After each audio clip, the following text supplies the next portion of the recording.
Our camera's a bit out of whack because it's still where the terrain was before, but as you can see, we have our full terrain, and it is made up of individual chunks.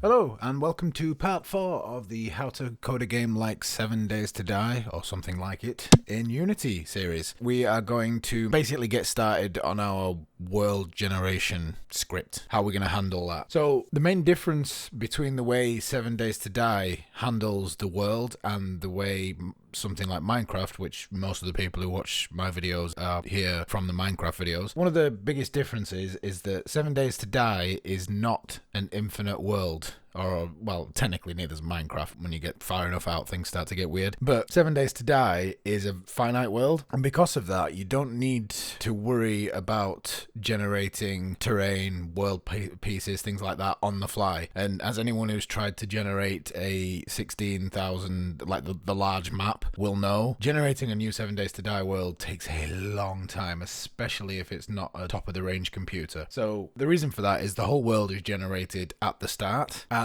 it's just pulling it out of memory. So we're going to get started on that this time round. First thing we can do is delete our MarchCube object, so we're not going to need that anymore. And then, similar to the way we had voxel data in our Minecraft series, we're going to have a file called GameData. I didn't actually need to put that CS there. So if we open this up and then delete that CS. Right. So like voxel data, this one is going to be a public static class. So that means that we can access it from anywhere. And then we're going to go into our marching script, and all of these arrays that we created way down here. Right, so starting with corner table, all the way down to the bottom of this monster of an array, we're just going to grab all of that, rip it out, and drop it in here. And then we're going to have to go through all of these arrays. Well, it's a lot of lines, but it's only 3 arrays, and we just need to make these public static. And if we go back into marching, we should have a bunch of errors, which we can easily fix by putting in GameData. This one. There we go. So now we're just cleaning up this this script a bit, because that was a very busy script. So if we just close this now for a second, go back here. Should have got rid of that random error that I didn't need to create. And we're just going to rename marching to chunk. And we'll open that back up, rename the class to chunk, and then we're going to delete the mono behavior. We're not using that anymore. I'm rushing through this because it is very similar to what we did in the Minecraft series, and I'm trying not to spend too much time going over stuff that I've already gone over on this channel. So we're going to change our start function to a constructor. So we're going to say public chunk, and it's just going to take in a vector3 int, which is going to be underscore position. And then up here, we need to add a couple of references. So we want a reference for a game object, which we're just going to call chunk object will be fine. And we also need a mesh renderer. So coming back down to here, at the top of our constructor, we're going to create a chunk object. Or create a game object and put it in our chunk object. So chunk object equals new game object. I'm going to say chunk. Oh, sorry, yeah, I've missed one. We actually need another value up here, which is a vector3 int, which we're just going to call chunk position, spelled correctly. Underneath chunk object, we're going to set our chunk position using our position value. Then we're going to set the transform of our new game object. So chunk object dot transform equals chunk position.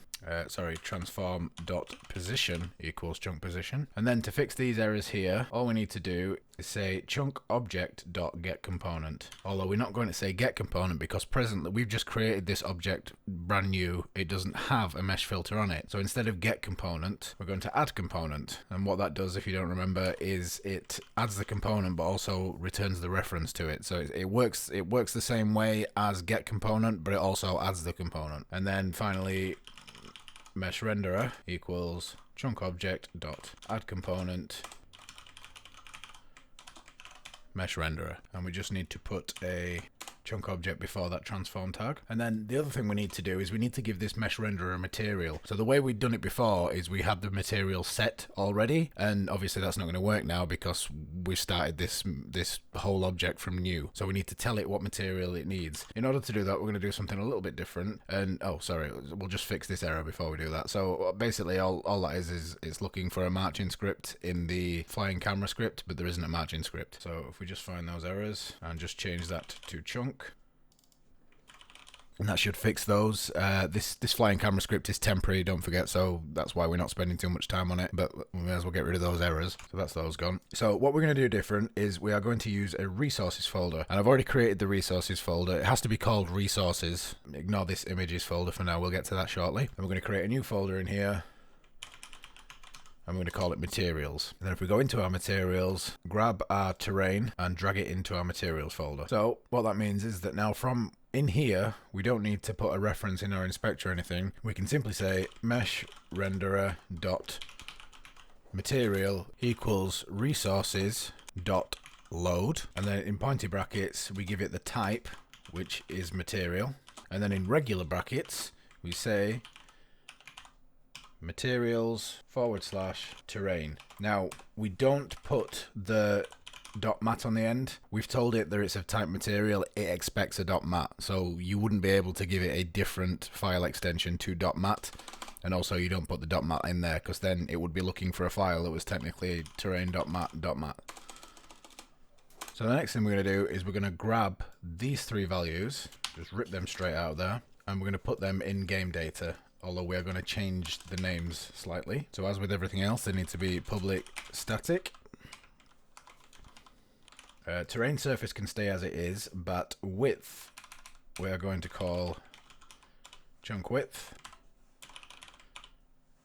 And height we're going to call chunk height. So the width I'm going to set to 16 because I believe that's what 7 Days to Die chunk sizes are, and the height I'm going to set to 250 because again I believe that's what the 7 Days to Die chunk sizes are. They might be different. It's not particularly important as such. The important thing is that it doesn't get changed during the game. So you could set your chunk sizes to something that suits whatever you're doing, that's fine. But what you don't want to happen is the chunk sizes to be changed in game, because there is code that we're going to be using in the game. Even though we're not generating new chunks on the fly in the game, there is code that relies on the chunk width size and the chunk height size during the game. So this needs to stay static once the game is loaded.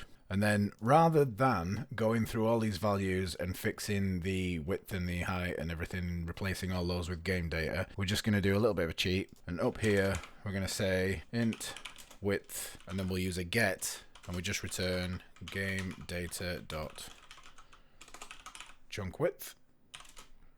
And then we'll copy that twice, only this time it's height, and it's going to return chunk height. And then finally, terrain surface, return terrain surface. Or will it? Oh, sorry, that's a float, not an int.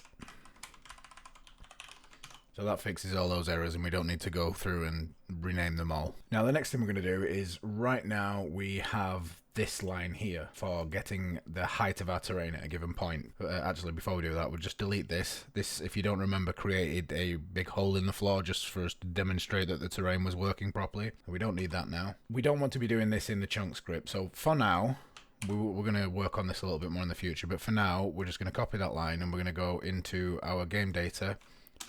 And we're going to create a new function, a float function.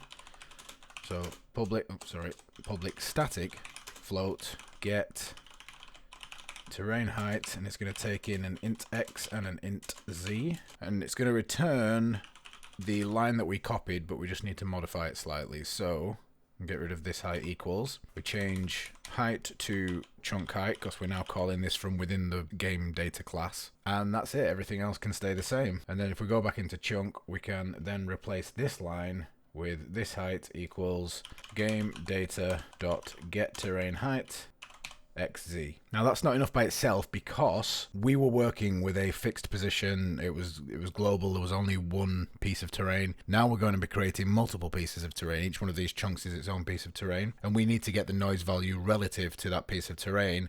Basically, we don't want a repeating tile over and over again, every chunk looking identical. So to do that, we need to add in our global position. So to do that, all we're going to do is chunk position.x, and because we have saved that as a vector3 int rather than a regular vector3, we don't need to worry about recasting anything here. So now if we go down to our MarchCube function, so there's a couple of changes I'm going to make here. It's up to you if you copy these changes because they're entirely optional. I put this smooth terrain thing and the flat shaded thing, I just put that in to show you sort of how things work, but I'm doing the series as in like I'm trying to make the game the way 7 Days to Die is, as best I can tell. And these aren't part of 7 Days to Die, so we are going to get rid of those. So we're not going to be doing flat shaded, so just delete the flat shaded thing. And we are always going to be smooth shaded, the smooth terrain, sorry. We're never going to be using the sort of isometric style for this. Again, if you're going to use the flat shaded effect, or if you're going to use the isometric style marching cubes terrain, don't delete these, you keep these in. I'm just deleting them because it's unnecessary for what I'm doing. So we can delete that because it's never going to be not smooth terrain, and in fact we'll just delete the whole if statement and just fix my indents.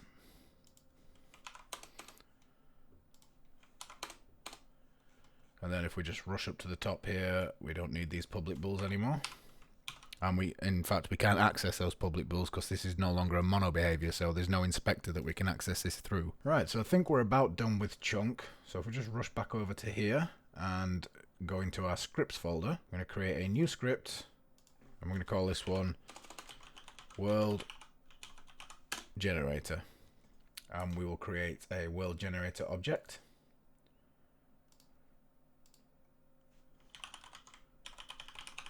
World generator, we'll 0 the position, drag our world generator component on here and open that up. And just to verify that things are working, we'll just fix all this. And just to verify that our chunks are working and everything, we will just quickly create a new chunk.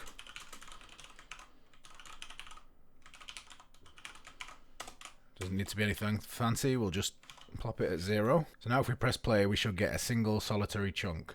And there it is, in all its glory. So, as you may have noticed, it's not exactly the best looking chunk. Now, the reason for that is because we're getting our Perlin noise value, which is between 0 and 1, and we're multiplying the height of our chunk by that value. So, before, the height was 8. So, if the Perlin noise value returned 1, then the height of the terrain at that point was 8. If it returned 0.25, which is a quarter of 8, the height would have been 2. But now, we've increased our chunk to 250, which has caused this to happen. So, let's fix that before we carry on any further. We go into our GameData class, and just above here we're going to create 2 new values. Now, we don't really need to access these from outside of GameData, but they do need to be static to be able to be accessed from inside of GameData. So public static float, base terrain height, which we're going to set to 60.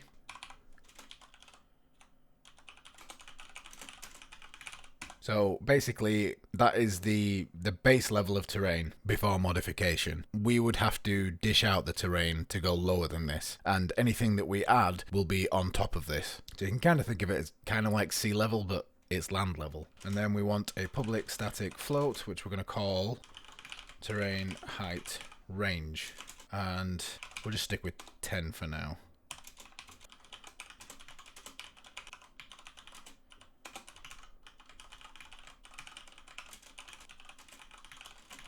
So what this is basically we have our base terrain height, so that's the minimum height the terrain can be, and then we have a terrain height range. So instead of multiplying the whole chunk height by our Perlin noise value, we're going to just multiply the terrain height range, which is 10. So we'll have 60 units of solid ground followed by a range of, bumpy hillside terrain that is between 60 and 70 because it's 60 plus 10, and then the rest of it will just be air. And if you wanted mountains, you could change this to 90 and then you would have really big hills, but there's a bit more to it than that, but I'm just illustrating the point. And if you wanted very, very flat ground, you could make that 3 and it'd just be very, very slightly bumpy. But we're going to go with 10 just so we've got something interesting to look at, or well, more interesting than otherwise. And then all we need to do there is say terrain height range instead of the chunk height, and then to factor in our base terrain height, we just add that.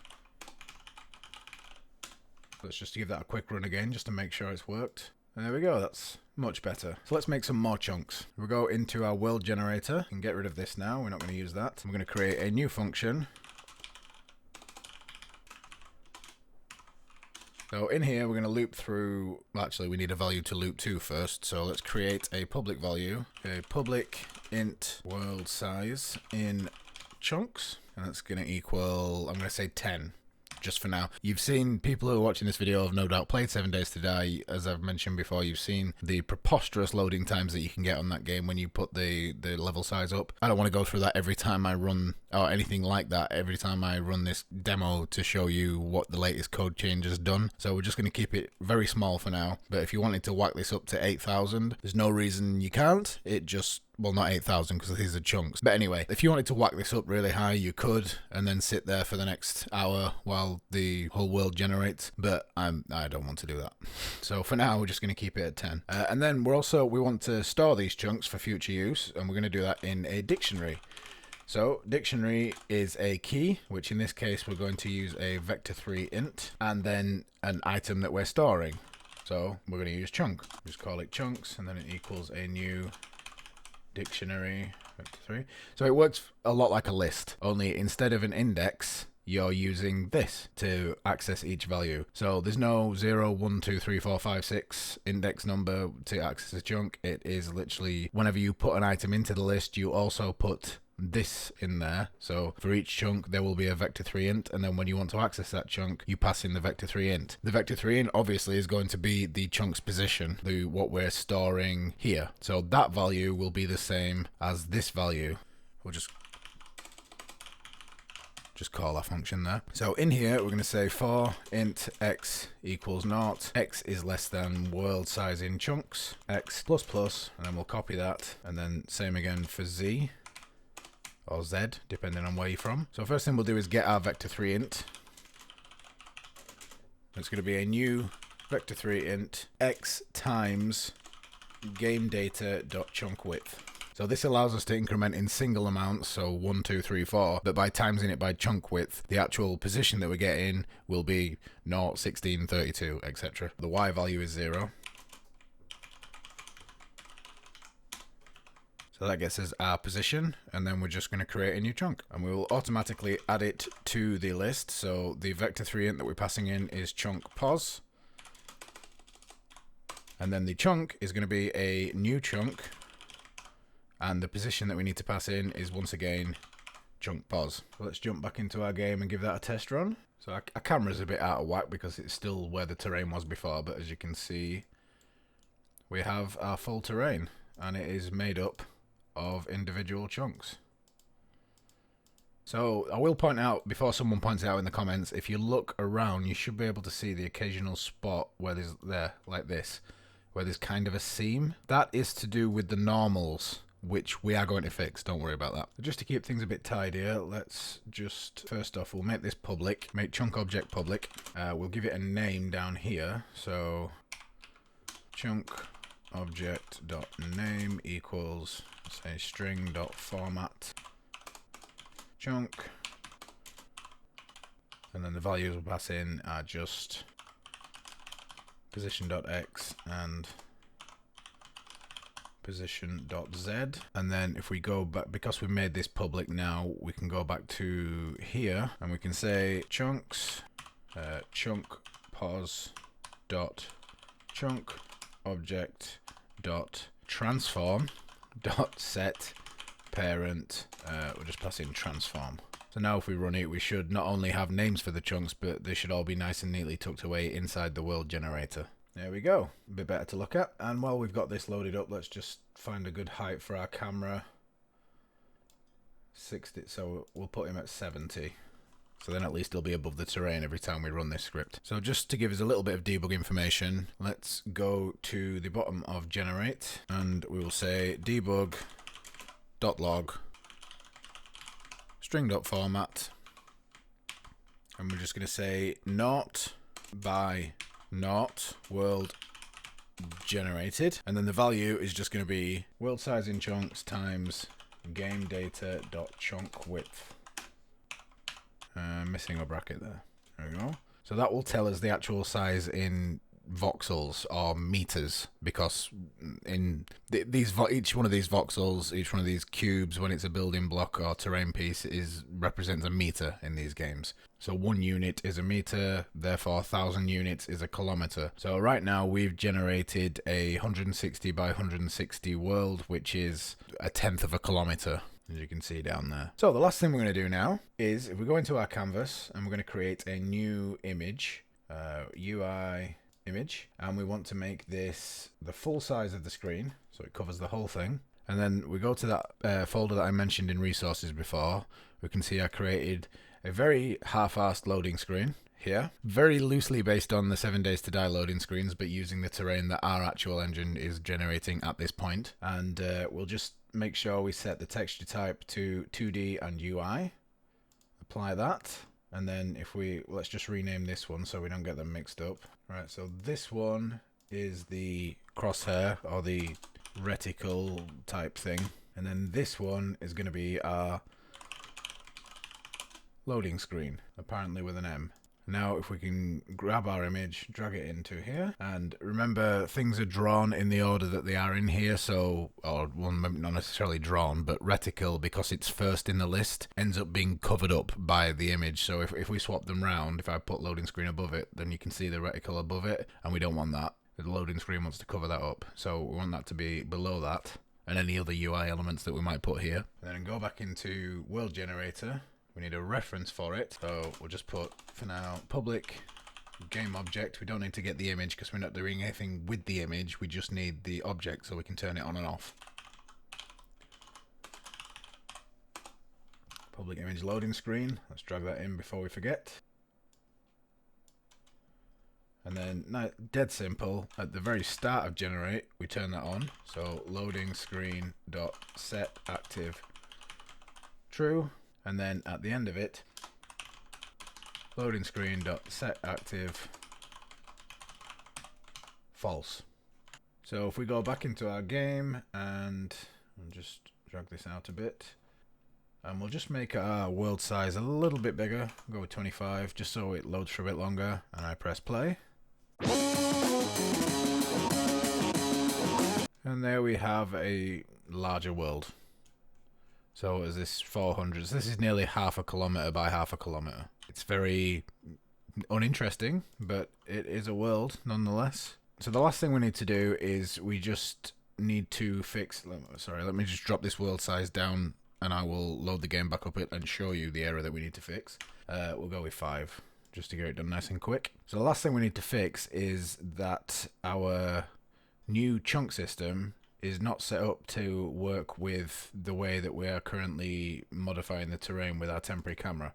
So as you can see, I click that and we get this. And the reason for that is we are currently, where are we, flying camera, we're currently using get component, and as this suggests, get component doesn't work for non-mono behavior scripts, which our chunk no longer is. So what we're going to do here is we'll just take in, again this is all temporary, but we'll just take in a world generator, which we'll just call world.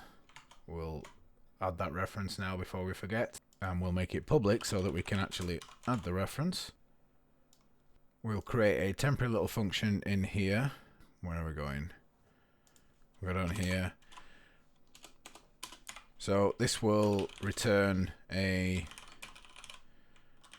from vector3. So this will return a chunk from a vector3 position. So public, obviously, and it's going to take in obviously a vector3. Pause. And the first thing we're going to need to do is create a vector3 int from our vector3 that we're passing in here. So in order to do that, we want to say int x equals mathf dot floor to int. Actually, you know, with the positions, we can just do this. We'll just do int pos.x, and then we want to copy the same thing for y and z, And then we're just going to use that to create a new vector3. So we say return chunks, and then the key is going to be a new vector3 int x, y, z. And then if we go back to our flying camera, and instead of getting a component here, what we're going to do is say world.getChunk from vector3 hit.transform.position. And then obviously we're already in the chunk place there, and then we'll do the same for this one, and that should fix it. But it doesn't. Let's just do a little bit of on-the-spot debugging here. So the problem was in chunk, we haven't adjusted our place terrain and remove terrain to compensate for the fact that we are no longer using one homogeneous terrain piece, and that we are now in fact using lots of different terrain pieces. So it's easy enough to fix. All we need to do is where we have this v3 int here, we're just going to say minus equals chunk position, and then just do the exact same thing up here. Let's try that again. And there we go. Now we are modifying our terrain. And what lovely terrain it is as well. That's a hell of a shadow. Yep. I don't know what that is that I've just made, but I made it. So that is the end. All that is left to do now is to thank my amazing Patreons. So, yep, thank you all. You're all greatly appreciated. And special thanks, of course, go to my top Patreons, the people supporting at the Sugar Daddy / Mama level. And they are Professor DJ, long-time supporter, who recently, just out of the kindness of his own heart, decided to up the amount that he was Patreoning me for. I don't know if Patreoning's a word, but so thank you again. And the other top level supporters, Dave Maldine, Michael Gulak, and Reg Reed. You are all amazing, and all the people who don't Patreon, don't feel like you're not appreciated. All the liking, subscribing, any sharing of the video is great, and comments, Discord channel, all that, it's all great. I hope you enjoyed this video, and I will see you next time. Bye bye.